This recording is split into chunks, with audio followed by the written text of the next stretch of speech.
శివాయ గురవే నమః. ప్రేక్షకులకు నమస్కారములు. మహాశివరాత్రి సందర్భంగా కాశీ క్షేత్ర మహాత్యాన్ని మీకు మనవి చేయటానికి నేను ప్రయత్నం చేస్తానండి. పెద్దరెడ్డి శ్రీనాథుడే అన్నాడండి, కాశీఖండంలో అంటాడు, మంత్రములలోన గాయత్రి మహిమగాంసు. గాయత్రి మంత్రం ఏంటండి, అసలు దానికి మించి ఏవో చాలా చాదత్తంగా వెళ్ళి గురువుగారు ఆ మంత్రం నేర్పండి, ఎన్ని మంత్రాలు ఎందుకు నీకు, అసలు నీకు ఉపనయనాన్ని నేర్పింది గాయత్రి మంత్రం, అది చేస్తే చాలు నీ జీవితం తరిస్తుంది. అసలు ఆ గాయత్రి మంత్రం శ్రద్ధగా చేస్తేనండి ముఖానికి వర్చస్సు వస్తుందండి, కాంతి వస్తుందండి. ఆ మనిషిని చూడంగానే భయపడతాడు అవతలవాడు, అతను ఏదన్నా ఒక మాట అంటానికి భయపడతాడు. అది గాయత్రి గొప్పతనం. అలాగే నగరములలోన కాశీ ఉన్నతి వహించు అంటాడు శ్రీనాథుడు. పట్టణాలు ఎన్నో ఉన్నాయి, పట్టణాలే కాదు శివక్షేత్రాలు కాదు. ఇది ప్రళయకాలంలో కూడా శివలింగం మీద తన త్రిశూలం మీద నిలబెట్టిన క్షేత్రం, నాశనం లేనటువంటి క్షేత్రం కాశీ క్షేత్రం అని మనకు పురాణాలు చెబుతున్నాయి. అయ్యా మరి ఎవరయ్యా అక్కడ అయినట్లంటే మరి కాశీలో ఉండేటువంటి మరి శివుడు కదండి, మరి ఆయన అటువంటి ఆయన, ఆ కాశీలో ఉండేటువంటి ఆయన పేరు విశ్వనాథుడు. మరి అక్కడ ఉండేటువంటి అమ్మవారి పేరు విశాలాక్షి. విశ్వనాథుడు విశాలాక్షి. మరి ఈ విశ్వనాథుడు తాకి అందరూ ఇప్పుడు ఇంకా ఎలా ఉందనో తెలియదు కానీ తాకుతారండి అందరూ. అసలు ఎవరు అక్కడ ఏమో హాయిగా అలా చేసి ఒక శ్రీశైలం ఒకటి కాశీ ఒకటి స్పర్శ చేసి కూడా మనం దర్శనం చేసుకొని అభిషేకం చేసుకొని ఈ పాలో నీళ్ళు తీసుకెళ్ళి మనమే స్వయంగా పోల్చే అవకాశాన్ని కూడా ఆ క్షేత్రంలో మనకి కనిపిస్తారు. కాబట్టి మరి కాశీని మన మాఘమాసంలో కానీ కార్తీక మాసంలో కానీ దర్శిస్తే పుణ్యం అని పెద్దలు చెప్తూ ఉంటారండి. మరి ఇంకొక సామెత ఉందండి మనకి, కాశ్యాంతు మరణాన్ని ముక్తి అని. కాశీలో మరణిస్తే మోక్షం వస్తుంది, ఇది పురాణాలన్నీ చెప్తున్నాయండి. అయ్యా అక్కడ శ్రీనాథుడు అండి ఒక పద్యం కూడా రాశాడండి దీని గురించి కాశీఖండంలో. ఏంటంటే కాశీలో ఎవడైనా మనుషులే కాదండి, జంతువైనా ఏదైనా సరే ప్రాణి, కాశీలో కనుక ఒక ప్రాణి ఒక మరణాన్ని పొందినట్లయితే ఏమవుతుందంటేటండి, అతని ప్రత్యేకంగా ఆ పడిపోగానే ఆ కుడి చెవి పైకి వస్తుంటండి ఆటోమేటిక్గా. అతనికి వస్తే ఆ కుడి చెవులో ఆ పరమేశ్వరుడు పంచాక్షరి ఓంకార మంత్రాన్ని ఆయన సాక్షాత్తు పరమేశ్వరుడే వచ్చి ఆ ప్రాణం పోయే సమయంలో ఆ మంత్రాన్ని చెవిలో చెప్తాటండి. వీడు మనతో మాట్లాడలేకపోవచ్చు. కొంతమంది అండి మనతో మాట్లాడలేరు కానీ ప్రాణం పోయే వరకు వాడికి లోపల స్పృహ ఉంటుంది, లోపల మనం బయట ఏం చేస్తున్నామో వాడికి తెలుస్తుంటుంది, వాడు మాట్లాడలేడు. ఆ స్థితిలో మనిషి పడిపోగానే పరమేశ్వరుడు వచ్చి కుడి చెవులో ఓంకార మంత్రాన్ని చెప్తాడు అని శ్రీనాథుడు. వ్యాసుడు ఏమో సంస్కృతంలో రాశాడు, శ్రీనాథుడు తెలుగులో రాశాడు. ఓ శీసపద్యంలో రాశాడు, చూడండి ఎంత చక్కగా రాశాడంటే, పాలిండ్లు కదలంగా పసపు పయ్యద వీచి అచలాధిపతి కూర్మి ఆడుబిడ్డ. ఏది ఆ పర్వతరాజు యొక్క కూతురైనటువంటి ఆ సాక్షాత్తు పార్వతీదేవి పరమేశ్వరుడు కుటుంబం అంతా వస్తుందండి. కాశీలో ఒక వ్యక్తి మరణిస్తే మనకు ఆ చుట్టుపక్కల వాళ్ళు వస్తారు, వాడు కూడా రారు. కొంతమంది అయితే ఈ రోజులో తలుపులు వేసుకొని కూర్చుంటున్నారండి. మనిషి పల్లెటూళ్ళలో ఒక వ్యక్తి పోతే ఊరంతా అక్కడ వాళ్తుందండి. అసలు మన సంప్రదాయం ఏంటంటే ఆ వ్యక్తి పోతే ఆ వ్యక్తి శవాన్ని తీసుకెళ్లే వరకు ఆ ఊళ్ళో ఏ ఇంట్లో కూడా వంట పొయ్యి వెలిగేది కాదండి పూర్వం.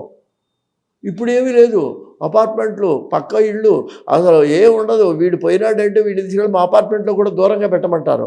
ఆ తర్వాత వాడిని అసలు ఎవడు పట్టించుకోడు. ఇంకా అక్కడ ఇవాళ పరమేశ్వరుడు యొక్క కుటుంబం వస్తుంది అంటే ఆ కాశీలో మరణించిన వాడి దగ్గరికి వచ్చి ఆ అచలాధిపతి ఆడబిడ్డ ఆ పర్వతరాజు కుమార్తెట వాడి దగ్గరికి వచ్చి, నాయనా నీకు బాధగా ఉందా? ఎందుకనండి, మన మామూలుగా వచ్చే అనారోగ్యాల కంటే మరి మరణ బాధన మనకు తెలియదు, పోయినవాడికి తెలియదు. ఆ తెలిసిన పోయినవాడు మనకు వచ్చి చెప్పడం, కానీ మనం గమనిస్తే అది చాలా బాధాకరమైనటువంటి సన్నివేశం.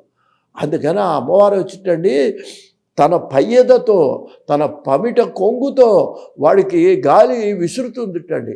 నాయనా బాధపడుతున్నావా, ఓర్చుకో, నీకు ముక్తి ఇస్తున్నాం మేము. మరణం తర్వాత మళ్ళీ పునర్జన్మ కాదు. మామూలుగా అయితే మనం ఎక్కడన్నా పోతే పునరపి జన్మం పునరపి మరణం, అది ఇక్కడ అది కాదు. కాశ్యాతు మరణాన్ని ముక్తి, ఇంకా వాడికి జన్మరాహిత్యమే అని ఆవిడ ఆ కాసేపు ఓర్చుకోనాయన అని చెప్పి తన పవిట కొంగుతో గాలి విసురుతుంది అని చెప్పాడు శ్రీ వర్ణిస్తున్నారండి. ఇంకా రెండవ ఆయనటండి, ధూత్కారమునరించు తొండంబు ముక్కున శీకరాసారంబు చిలుకు నంది. శీకరాకారంబు చిలుకు డుండి. అక్కడ ఉండేటువంటి డుండి గణపతి అని ఒక ఆయన ఉన్నాడు, ఆయన పేరు డుండి. ఆయన గబగబ వెళ్ళి గంగ దగ్గరికి తొండంతో నీళ్లు పట్టుకొచ్చి ఆ నీళ్లు ఈ చనిపోయిన వాడు మొహాన చల్లుతాటండి. చల్లటి నీళ్లు గంగాజలాన్ని తెచ్చి, బాబు ఎందుకని మనం స్పృహ తప్పిన వాడికి ఏం చేస్తాం, నీళ్లు చల్లితే కొంచెం ఉపశమనంగా ఉంటుంది. అందువలన ఆ వినాయకుడు, డుండి వినాయకుడు తన తొండంతో నీళ్లు తెచ్చి మొహం మీద చల్లుతాటండి వీడికి.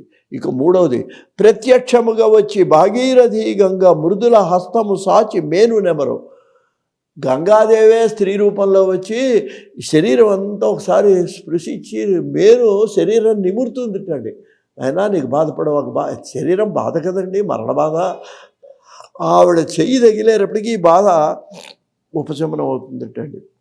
ఆ తర్వాత నాలుగో వాడు భృంగి అని ఉంటాడు, ప్రతి శివాలయంలో ఉంటాడు. ఆయన దర్శనం చేయిందే, ఆయన అనుమతి లేదే మనం ఏమి చేయకూడదు అంటారు పెద్దలు.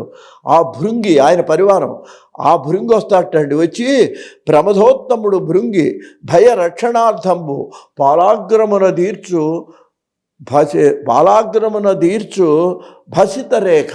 ఇంత విభూతి పట్టుకొస్తాడటండి ఆ శివాలయంలోంచి. తీసుకొచ్చి వీడు మొహాను విభూతి రాస్తాడు. ఇప్పుడు కూడా చాలామంది పోతే విభూతి రాస్తుంటారు ఆ భావంతో.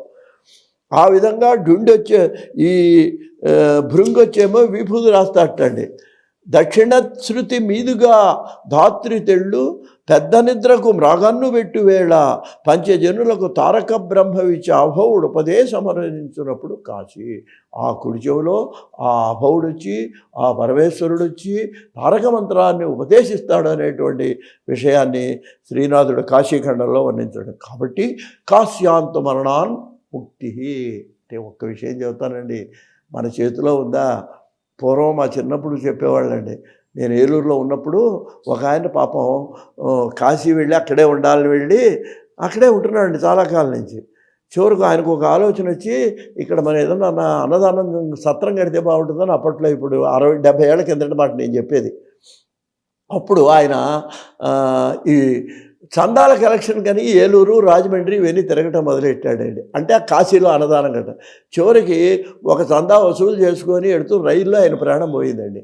మన చేతిలో ఉందా? కాశీలో ఉండాలన్నా కూడా ఆ టైం వచ్చాడు, భగవద్ అనుగ్రహం లేదా ఆ కాశీలోంచి బయటకు వచ్చి బయట పోతామండి. ఇంకొక విషయం చెప్తానండి, మనకి ఎక్కడన్నా దేవాలయాల్లో చూస్తే దర్శనం కోసం లైన్లో నిలబడతారండి. కాశీలో హరిశ్చంద్ర ఘాట్లో శవాలు దహనం చేయటానికి ఈ శవాల యొక్క బళ్ళు వరుసగా 25-30 లైన్ ఉంటుందండి. ఇది ఎక్కడ ఏ క్షేత్రంలో నేను నేను చూశానండి. అక్కడి నుంచి లైన్ అనమాట. ఆ దహనం చూస్తుంటుంది. వాళ్ళు దహనం అయితే మళ్ళీ వెనకాల రెడీగా ఉంది ఇంకో శవం. వీళ్ళు ఏం చేస్తున్నారు, సుఖం గాలిన తర్వాత ఇసురు చవతలు గంగలో బారేస్తారండి. కాలుతున్న శవాలు కూడా గంగలో బారేస్తుంటారు. ఆ విధంగా ఏంటి, ఆ చుట్టుపక్కల వాళ్ళందరూ బండ మీద తెచ్చేస్తుంటారు చనిపోయిన వాళ్ళని. ఎక్కడ కాశీలో దహనం చేయాలి, ఆ హరిశ్చంద్ర ఘాట్లో దహనం చేయాలి, ఆ గంగా నదిలో పడేయాలి. ఇంత చేసినా గంగ పవిత్రతకు లోపం లేదండి. అది మనం గమనించాలండి. గంగ పవిత్రమే. ఇన్ని సూక్ష్మ మరి గంగాజలం మరి ఇంత రభస అవుతున్నా అక్కడ ఆ నీళ్లు తెస్తే సంవత్సరాల పాటు పురుగు పట్టకుండా ఉంటున్నది. అది ఆ హిమాలయాల్లో ఉద్భవించినటువంటి గంగ యొక్క గొప్పతనం అనే మన సనాతన సంప్రదాయం అండి. అన్నిటికంటే ఇంకొక విషయం మీకు చెప్పినే మనం చేస్తాను.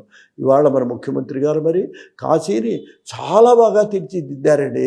అది జరుగుతుంది. తెల్లారుజామున పెడితే ఇరుగు ఉండేవి. అక్కడ ఏదుందో కూడా మన కళ్ళకు కూడా కనపడేది కాదు. ఆ చీకట్లో దున్నపోతుందో ఎద్దుందో మనకు కనిపించేది కాదండి. స్నానం చేసి తెల్లారుజామున పెడుతుంటే. ఇవాళ వీధులన్నీ అంటే నేను ఇంకా తర్వాత వెళ్ళలేదు, వెళ్ళొచ్చిన వాళ్ళు చెప్పారు, కాశీ రోడ్లు కానీ కాశీ దర్శనానికి కానీ ఇవాళ చాలా బాగా కాశీ పట్టణానికి ప్రత్యేకంగా మరి తీర్చిదిద్దారు అనేటువంటి విషయాన్ని కూడా మనకు పెద్దల వల్లనే విన్నాను. అటువంటి కాశీపట్నాన్ని మరి జీవితంలో ఒక్కసారైనా సరే కాశీని దర్శించుకొని మరి ఆ మహద్భాగ్యాన్ని పొందాలి. నిజంగా అక్కడే ఉండి అక్కడే మరణం పొందే ఆలోచన ఉన్నవాళ్ళు ఉండగలిగితే అంతకంటే ధన్యమైంది ఏమీ లేదు అని మనవి చేస్తూ స్వస్తి.